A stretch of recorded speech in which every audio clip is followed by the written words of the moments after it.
Hey everybody, welcome to Fractured Focus, episode number 23, the show where we obsess about everything from geek culture to nerd news, along with random topics for discussion. I'm one of your hosts, Ben Gordon, alongside my brother, the illustrious Dan Gordon. Dan, how you doing? Keeping it real. Keeping it real. Man, we would blend into any crowd. Yeah. When keeping it real goes wrong. And coming in live from the great state of Nebraska, the original swino of Omaha himself, Mr. Matt Swinehart. Matt, how you doing? I am good. I would Got hope touched by the sun this weekend. I would hope you're doing way better than good. You're the biggest Guardian fans of the group right now, and we just got to see Guardians of the Galaxy 2, and you don't look like you're bouncing off the wall. So clearly that means that you didn't like the movie very much. We may as well skip this topic and move on to our next one. No, yeah, I'm assuming you did like it. Yeah, I'm afraid that my opinion might affect the box office. It's not. There's one thing our show exceeds in volumes of, it's humility. Yeah. You know, we're very humble here. We're really aware of our impact on other people and that scale of that impact. So Yes. Let's go ahead and jump into our first topic. We got to see Guardians of the Galaxy Volume 2. It just came out this past weekend. We're going to start with the no spoilers review first, and then we'll go ahead and get into spoilers. But let's go ahead and start with the no spoilers. What did you guys think of the movie? Let's start with Matt, because Matt's the big Guardians fan. And the box office is about to teeter one way or the other. We don't want that weighing on us for any longer than it has to. So what did you think, Matt? How's this movie going to do? It's already done rather well. I think it'll continue to do good. It didn't blow my hair back. Mm-hmm. I felt like there was a lot of things kind of forced, and some things kind of, to me, just kind of missed the mark. Not as good as the I first think one? I just wanted a little bit darker movie. Really? The first one wasn't dark at all, though. No, the first one was comedic. I kind of wanted this to be my Empire. Yeah. That's fair enough. Dan, what'd you think? Still a great movie. Mm-hmm. Yeah, I liked it. I'm kind of with Matt. I mean, it was a good Guardians movie, but again, it wasn't, it didn't blow me away. Right. But that's not to say that it was terrible by any means, because I had a lot of fun watching, and that was really enjoyable. Yeah, we laughed a lot. Like, there was a lot. Oh, yeah. I think there was even more comedy in this one than there was in the first one. I'm similar to you guys. I didn't think it was better than the first one. It didn't blow me away, but at first I thought, well, you know what? Not as good as the first one, but still pretty damn good. And after that, I've had over a day to think about it. I actually think, no, I think it was as good as the first one. It didn't deviate from the formula, but it did give us more of what we wanted. But the more I thought about the first one, I think I had low expectations for the first one, even though I heard the reviews were good, just because I had no attachment to these characters. It seemed so random and out of nowhere. You got this green person who I don't know who she is, and before going in the movie, I didn't care who she was. Oh, there's a little raccoon. That's cool. Let's see if that works. It did. So it was kind of more of a surprise that I liked the movie as well as I did the first one, but the more I think about it, it wasn't an outstanding movie. It was just better than my expectations. And I think that the second movie, since it wasn't allowed to do that, because I already knew that these random characters that I have no backstory with or no I don't really care about before the first movie came out, now I do know who they are, so I don't have that surprise, oh man, that was better than I thought it was going to be type of thing. But I didn't think it was any bit as good as the first one. I thought the first act was a little, okay, where's this going? But then the second and third act were really strong. Like, it really came together. All these characters are the same ones you like from first one. You got more of that. Finding out the ego is really the villain was really, I guess we've already jumped into spoilers. So, Okay, spoilers right here. Spoilers. Gotcha, internet. Yeah, gotcha. Spoilers here. Maybe you could just put something up on the screen to let me know. Or just bleep myself out. Something, yeah. I could do that, actually. Maybe I'll just do that. I'll just bleep myself out. So you won't know what that was. We'll see you guys laughing, but they won't know. The audience won't know. Starting right now, spoilers. Okay. Finding out the ego was really the villain. And watching this kind of, how do you do this where it's way less grounded than a normal Marvel movie? I mean, they're like, even the opening scene, they're fighting this giant monster and flying all over the place. And then you get to the planet where the whole planet can just manifest things, and Peter finds out he can do it too. And when he's like, I'm going to make some really weird shit, that was awesome. So I just thought it did exactly what the first movie did, and James Gunn did with that movie just as well, if not better than the first one. I just think we didn't get the surprise. Oh, here's this random grouping of people I've never cared about that I really like, because now we already know who they are, and you don't get that surprise element. But I don't think it was less good than the first one, but that's just my take on it. But I don't know. I guess we can talk full spoilers now. What did you guys like about the movie? What do you think didn't work as well?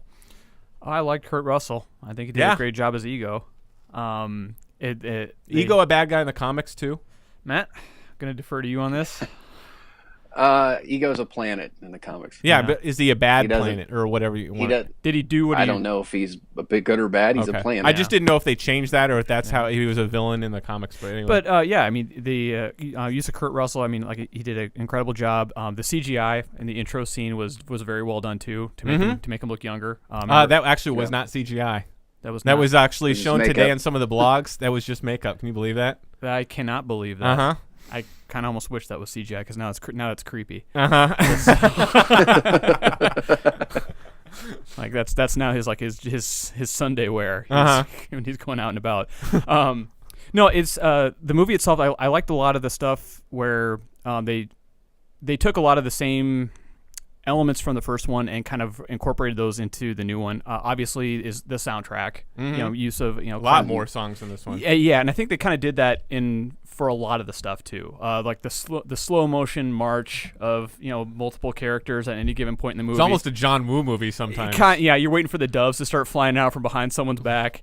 But they all worked. But that's just it. It's it ain't broke, so don't fix it. So and none of those things in particular was done so much that it was done to death. Were there a lot of slow motion scenes in the first one? I don't remember. No, there's just like the iconic one that people remember, which is kind of like towards the end where they're all suited up and they're kind of walking down the hall. Yeah. Okay. They got their Ravager gear that's on. right. Yeah, from the trailer, right? Yeah. And now this time around, they did it a lot. Yeah, a few more times. More times. But again, not to the point where it was becoming like, Jesus, really again? Right. Nothing to that extreme. A little bit more flesh out of the character Yanu, which a lot more. Which I enjoyed, and it worked. I mean, yeah. Oh yeah. I mean, just it's kind of across the board. A lot of the little things in there. The introduction of the Sovereign. What's the Sovereign again? The yellow. Okay, so that's not like the Sovereign's not like an alliance of all these planets and stuff, right? It's just that one group. Yeah. Just okay. That's a one race. They're supposed to be like superior. Yeah. Okay. Yeah. I was wondering what that was, because when they said Sovereign, I thought, oh, is that the same group that they saved on that planet that had just the government and all the planets that they saved from the first one? No, that's what I was thinking. Huh? Yeah, you're right. No, I was just thinking it was like an alliance of all the planets, so I didn't understand the Sovereign was just the yellow people. Okay. It was also somewhat surprised to see Sylvester Stallone. Again, I think when I first saw him show up on the screen, I started to cringe. But I think he did okay. Yeah. As far as the character goes, they didn't. He had a bit part enough to be meaningful without the taking it to the point where I'm like, maybe you guys should have. But I don't think it ever got to that point where you're like, oh, they shouldn't have done. Yeah, exactly. Exactly. I mean, there was a good balance to how they used him. And I guess Michael Rosenbaum played the ice character that was next to him. I did not know that. Well, apparently, that's Martin X. Right. Okay. Apparently, what I read is those are the original Guardians of the Galaxy when the comic started. Oh, really? Yeah. Yeah, the character that Stallone played is actually Starhawk, and then the Vin Rames plays Charlie 27, and then like you said, Lex Luthor, Michael Rosenbaum. He played Martin X, and then there was a couple other ones I can't remember their names. But yeah, I mean, the original cast, almost all of it was there. And apparently they had Miley Cyrus voicing Mastermind or something.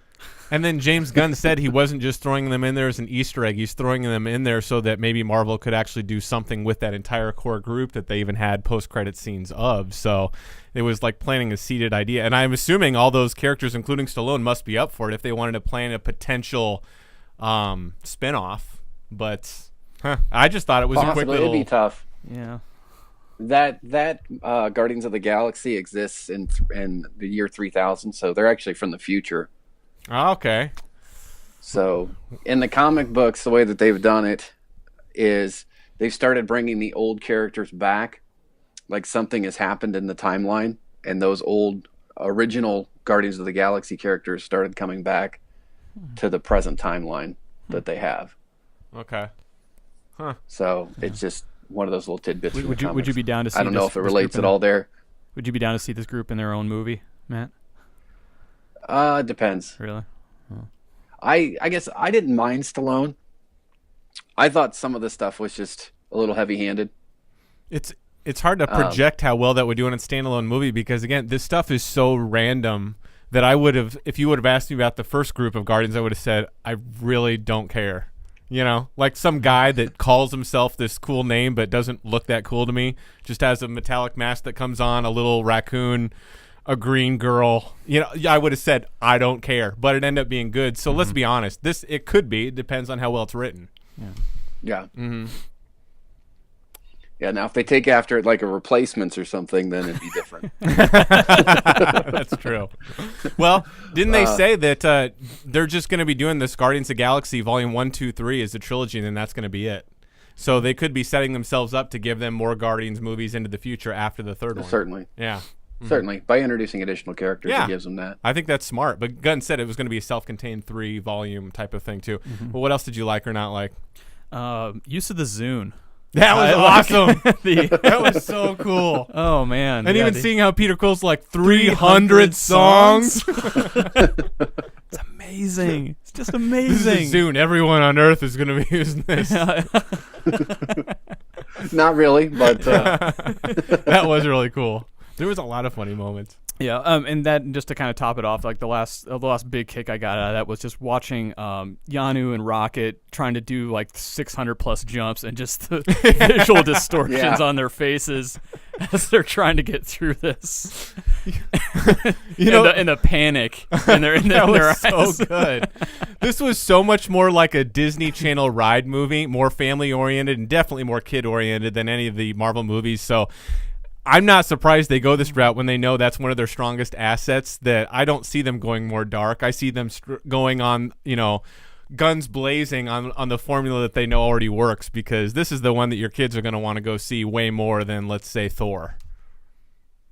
Maybe not the new one because it's going to have the Hulk, but you know what I mean. Yeah, I'm sorry, but go ahead. Is that it? Oh, yeah, that's what I got for now. I'm sure I'll chime in with something later. Matt, how about you? What'd you like, not like? I guess overall I did like the movie.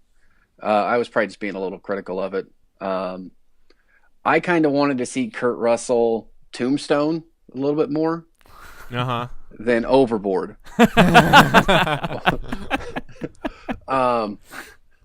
But no, I thought he did good with it. If he did Tombstone, it wouldn't be half the shock it is that he's the villain, though. You know what I mean? He's so lovable at first. But I wanted him to get to Tombstone. Oh, I see what you're saying. You know what I mean? Yeah. But no, I mean, I guess looking back on it, I probably need to see the movie again to really appreciate it, because the biggest thing that flooded me was all the Easter eggs, all the extra content that was thrown in there. Like what is there? Maybe there's a bunch of Easter eggs. There's so much stuff that flies by me since I have no backstory with these characters all other than what I've seen in Marvel movies. Well, I mean, obviously the big one at the end, Adam Warlock, but just like those cameos from those characters, and then like the Watchers with Stan Lee. I mean, there was just a lot of content and a lot of stuff in there. At first, I thought those were the Guardians from Green Lantern. Oh, and I'm like, are they doing some kind of little homage to like the DC universe? Because I had no idea what the hell they were. No, they were the Watchers. No, it was a lot of stuff there, and I think maybe I just went in there with really high hopes because I really liked the first one. Yeah. and it is the comic that I read. So I might have just fanboyed myself out of really liking it. Yeah, I've got such a different place I'm coming from because, again, the first one was just such a surprise how good it was. And it's really hard to replicate that surprise because you know how well these characters are playing this really well-written story. So then, and when you take that element out, it's kind of just so random and strange. But, like, take the relationship between Nebula and Gamora. I thought that was great. It was believable. It never got to the point that it felt cheesy. You know, like you totally see how they kind of almost have a Lawrence Kasdan approach, you know, that wrote Empire and Jedi. Like he was famous for even telling J.J. Abrams is like, you don't need to overdo it with dialogue. Like, trust the audience. Put little sprinkles of it so they get the gist and move on. And when, you know, that you heard them talk very not delicately, but very a small amount about how Thanos like shaped their lives. Like every time, you know, we were fighting sibling rivalry, a part was taken out of me, and that didn't never even occur to her. So you can see their love-hate relationship. I thought it worked really well, and I didn't expect that. Yeah. Mm-hmm. Yeah. No, that was done well. It was more like Sean Gunn cheering at the end when the Ravengers showed up for the funeral. Oh, okay. Yeah. I just thought some of it was heavy-handed, and some of it just kind of, I felt like it ran on a little bit. Mm-hmm. Like the scene where they make the ball and they're throwing it. I'm kind of like, really? Is this happening right now? Yeah. I mean, I guess you have it in there for a reason, you know, kind of takes Peter to, he always wanted to do this with his dad. Yeah, he specifically said, I'd always like to have a catch with my dad. And, yeah. Uh-huh. Yeah. And it was still kind of funny that David Hasselhoff showed up in it. Yeah, that was cool. Since he told all his friends that was his dad, Knight Rider. Yeah. That was cool. Yeah. Well, I mean, what is there anything else that you guys like really didn't like about the movie? Again, I can't think of anything that I really didn't like, but you guys know this stuff probably more than I did. No, I didn't dislike it. Yeah. I liked that Drax was more comic relief in this one. He had a lot more speaking lines. Uh-huh. So I'm confused. Did he like Mantis or not? Hilarious. I can't tell. At the end, he did. He did? But as ugly as she was, he liked her. So, but he still genuinely believes that she's ugly, right? I think so. Okay. Because I'm like, I thought this guy couldn't lie, but now I'm not sure anymore. And no, I think he was telling the truth. Uh-huh. Like about his wife not being a dancer. Yeah. And at times you wouldn't even know if she was alive. Well, I tell you what, of all the times, and I thought there was a bunch of them, that's the one thing where I'm like, boy, they're really pouring it on, was all the times you got to see Groot be cute, baby Groot, right in the camera's face. You know, I'm like, man, this movie is definitely going to cross $1 billion because you're really shoving it in my face. Look how cute he is. I mean, they were even playing that in the movie. Yeah. I mean, it's the like, opening titles is all just little. We got to keep me. He's too cute. Yeah. Uh-huh. You're right. They do make fun of it, which kind of takes away that she's. You're right. I thought it was great, though. I thought it was really cool. Well, it's a nice way to kind of play on. It's a nice transition because of how Groot is a pretty powerful character. Mm-hmm. So how do you kind of? This is a good way to kind of rein that in. Yeah. So you could still have a good movie without. Well, you just gotta have this monster tree that can more or less do anything or whatever. And then, which hopefully by volume 3 will be back to full grown as we saw the adolescent. Supposed to be even bigger in 3, I guess. Well, that's what I'm wondering is, since we know that they're not going to be primary characters, but they're going to be secondary characters in Infinity War, I'm assuming Groot will be back to full regular, right? And then maybe by volume 3 he'll be even bigger, so they can play more different aspects of him. What do you guys think? He's already a teenager. Yeah. In the post-credit scene, but again, teenager. Infinity War could be even like, you know, I'm assuming it's going to take place further, so I'm assuming Groot could be back to full grown, and then volume 3 you have him even bigger, or I don't know. Yeah, if you look at trying to assume like the time frame between end of the first one and beginning of the second one. Well, we don't even know, or even end of the second one where you kind of see he's made that jump from. I think it was only a couple of months. Yeah. Yeah, we really don't know the time frame. The timeline, it was relatively quick. Yeah. So yeah, we could totally see him back to full size. Yep. Or just maybe a little bit. I'd like to see a teenage Groot in a movie, being like whiny and stuff, or the emo Groot. Yeah, emo Groot. Good. I think when you do that, you How would you know instantly- if he's whiny? Yeah. Well, that's All he says is, "I'm Groot." The way he says it and refusing to do things they ask him to do. I'm assuming. Don't get me wrong. I'm not saying they couldn't, and James Gunn couldn't get creative and find a way to do that. I'd be surprised if they did, because then I think you're taking away the one aspect from Groot that, regardless of his size, is always his defining feature that draws audiences in. Is just he's adorable and draws you in. Whether he's the big protective plant or the tiny little bobblehead cutie. As soon as you make him a whiny teenager, you lose that effect. I just don't see him doing tree that. sap all over these socks.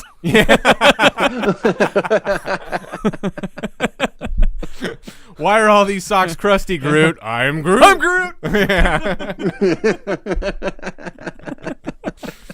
Cool. Oh, well, I didn't even know who this Warlock character was at the end. Dan had to explain it to me.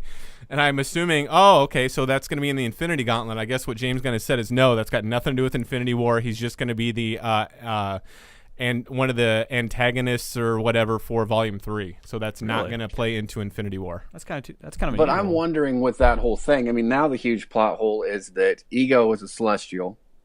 Didn't they kill him? They're the ones that had the Infinity Stones to begin with. Who is? So did he actually possess one? I didn't think so. Because is it those batteries and then Ego's Infinity Stone that creates Adam Warlock? Because Ego in the had an comics he Infinity is. Stone? In the comics. Oh, he did in the comics, because that was never talked about in the movie in the Marvel universe here. Because it didn't Adam start off with the Soul Gem? Yeah. Yeah. Okay. And I don't Yeah, he's like Vision. He has it in his head. Well, don't get me wrong. Maybe it'll play into the movie, but all that James Gunn has said is no. Warlock is not going to be the antagonist or play a major part in Infinity War. He said they set him up for Volume 3, not for Infinity War. Marvel already has their own plan for what they're doing. Yeah. So we'll see. So again, he could be in it. Maybe that's how they get the final stone. You see what I'm saying? Like he could play in it, but I just don't think that. I think that they're setting him up for more Volume 3. But we'll see. So I guess. Let's go ahead and end this. What would you guys say for people as far as how would you rate this movie? Then obviously, I think all of us are agreed that people should go see this movie. Would you agree? So we're getting down to the prunes. Yeah, I think that was kind of a delicate way to say. Matt, what's the prune juice rating on this? I'm gonna give it 89. 89 prunes. 89%. Oh, out of 100. See, I thought this was 89 out of like 114. Oh, it could. Well, yeah. I mean, it could be whatever. I mean, if we're going to talk prunes, we don't need to stick to the regular Deca System 100. We can do anything we want here. It really doesn't make a difference. You could do a bushel, a gross. The box office has spoken. What was it? Global, 428 million. Its opening weekend. That's crazy. I think it's domestic, crazy. 145. 145 domestic, which seems like a big movie. I guess when I say worldwide 428, I'm guessing that's really big. I guess comparatively speaking, I don't really know. Almost $500 million. No, I mean it's a lot of money, but compared to what? And like if another movie makes 800 or 2 billion, like I don't know. I guess I don't know what the rankings are. I know that that's a lot of money. Let's be honest. Yeah. Okay, cool. Yeah, it's not Fast and Furious money, but Fast and Furious already passed $1 billion. I know. As soon as that comes home, we're gonna make you watch it so that we can do a reaction to it. Because if there's one thing people know of our reactions, other than the rare ones about movies that come out as they come out, we like to do them years later. And humanity wept as Fast and Furious cleared $1 billion. I'm excited to see it, actually. Not enough to go see it at the movie theater, but I am. All right, cool. Well, ladies and gentlemen, let us know what you thought of Guardians of the Galaxy Volume 2. And if you agree with our prune rating system. That's a strong concentration of prune.